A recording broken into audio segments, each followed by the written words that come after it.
प्यारे बच्चों नमस्कार। बच्चों की बड़ी कंप्लेन है कि सर यूपी पुलिस कांस्टेबल की जो नई वैकेंसी है वो आखिर अब तक आई क्यों नहीं है।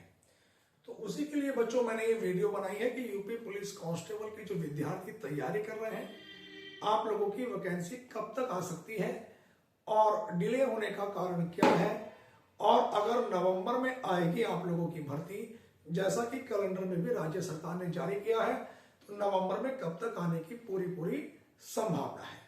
क्या इस भर्ती का क्राइटेरिया रहेगा, क्या आप लोगों की क्वालिफिकेशन रहेगी और आयु में छूट मिलेगी या नहीं मिलेगी, ये भी बहुत बच्चों का प्रश्न है। डेली जब मैं ऑफलाइन क्लासेस पढ़ाता हूं तो बहुत बच्चे ये जानकारी करते हैं, क्या सर यूपी पुलिस कांस्टेबल में इस बार आयु में छूट मिलेगी या नहीं मिलेगी। बहुत बच्चों के मैसेज भी आते रहते हैं, तो इसके बारे में भी विस्तार से चर्चा करेंगे।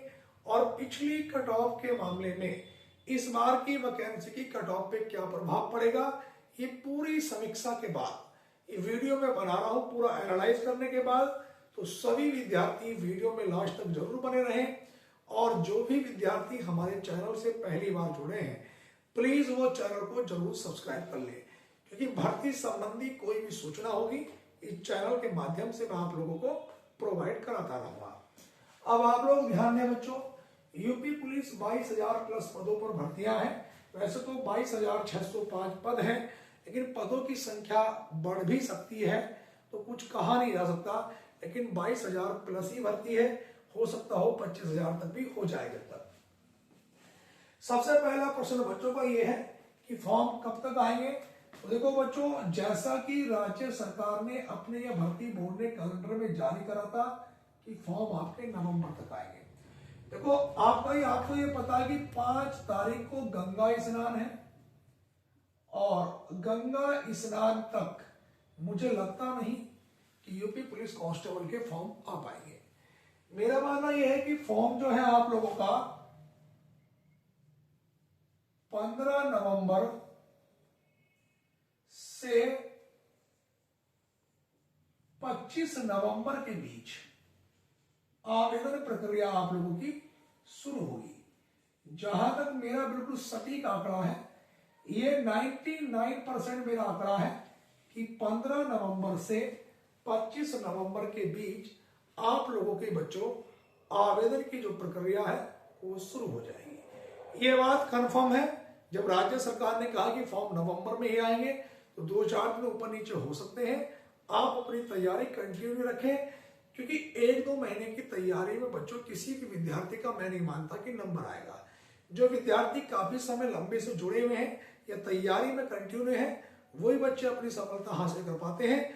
हाँ, कम समय में भी बच्चा तैयारी कर सकता है अगर वो अपने समय को, पढ़ने के समय को बढ़ा दे। तो ये तो थी बच्चों फॉर्म की बात कि जो फॉर्म है आप लोगों के कब तक आएंगे। तो मेरे अनुमान से 15 नवंबर से 25 नवंबर तक आप लोगों के आवेदन प्रक्रिया शुरू हो जाएगी। अब बात रही कि परीक्षा की, कि परीक्षा कब तक होगी। तो जहां तक मेरा अनुमान है कि आपका जो ग्राम प्रधान के चुनाव होते हैं वो शायद इस बार अप्रैल में है। तो नवंबर में अगर आप लोगों के फॉर्म आते हैं तो दिसंबर तक भरे जाएंगे, या तो ये परीक्षा होगी आप लोगों की मार्च में, जहां तक मेरा मानना है।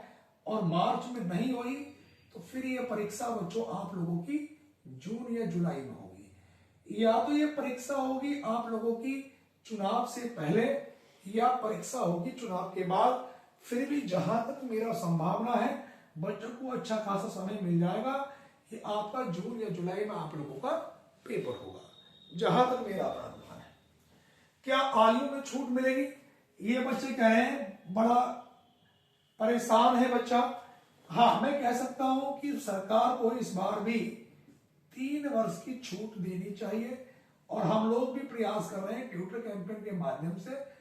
99% आप विश्वास रखिए, यहाँ पे 3 वर्ष की छूट इसमें आप लोगों को जरूर दी जाएगी। 99% परेशान ना हो।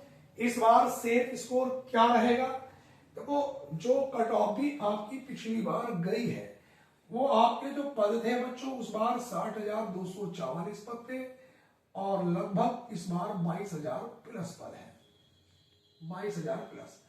तो भर्ती बहुत कम हो गई है, पिछली बार 3 गुना के आसपास पद थे। दूसरी बात कि जो बच्चे इसमें फाइनल कट ऑफ में बाहर हुए हैं 50% बच्चा, तो वो फिर भी तैयारी में है।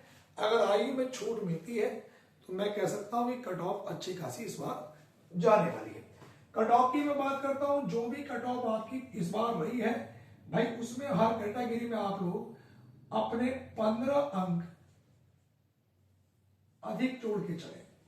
15 अंक कट ऑफ, जो भी जिस कैटेगरी की कट ऑफ 60,244 में गई है, इस वाली वैकेंसी में 15 अंक कट ऑफ अधिक मान के चले, चाहे उस भर्ती में सारी क्रीम चली गई हो। लेकिन जिन बच्चों ने फिजिकल के लिए क्वालिफाई करा तो वो अब भी है, और बहुत बच्चे ऐसे हैं जो अभी भी तैयारी में हैं। तो कट ऑफ तो मेरे हिसाब से अब पहली बार में सफलता कैसे प्राप्त करें, तो मेरा तो मानना यह है बच्चों, अगर आप किसी भी कोचिंग संस्थान पे ऑफलाइन या ऑनलाइन अगर पढ़ते हैं, देखो दुनिया का कोई भी कोचिंग संस्थान बच्चों आपको सफलता नहीं दिला सकता जब तक आप स्वयं नहीं पढ़ेंगे। किसी भी कोचिंग संस्थान का मतलब होता है आप लोगों को गाइडेंस देना, सही दिशा को दिखाना, अच्छे से पढ़ाना। लेकिन आप अगर इसी पे उम्मीद लगाए बैठे कि हम 2 घंटे कोचिंग पढ़ लेंगे तो नंबर आ जाएगा, पॉसिबल नहीं है। आपको 2 घंटे या 3 घंटे जहां भी आप कोचिंग कर रहे हैं, ऑफलाइन या ऑनलाइन, उसके बाद कम से कम 5 से 6 घंटे का समय आपको अलग से अपने पढ़ने के लिए देना होगा। आप चाहे किसी लाइब्रेरी में पढ़ते हैं या अपने घर पढ़ते हैं, और जितने भी विद्यार्थी लाइब्रेरी में पढ़ रहे हैं तो उनसे भी मेरी रिक्वेस्ट है कि लाइब्रेरी में पढ़ने का एक तरीका होता है, आप फोन का इस्तेमाल ना करें तो अच्छा है, आप किताबों से पढ़ें। ठीक है बच्चों, तो ये आपका सफलता जल्दी आप लोगों को मिल जाएगी। और भर्ती संबंधी कोई भी अगर जानकारी होगी बच्चों तो प्लीज आप चैनल को जरूर सब्सक्राइब कर लें। इस चैनल के माध्यम से मैं आप लोगों को अपनी वीडियो के माध्यम से जो भी सूचना होगी बहुत जल्दी देता रहूंगा। धन्यवाद, नमस्कार, जय हिंद।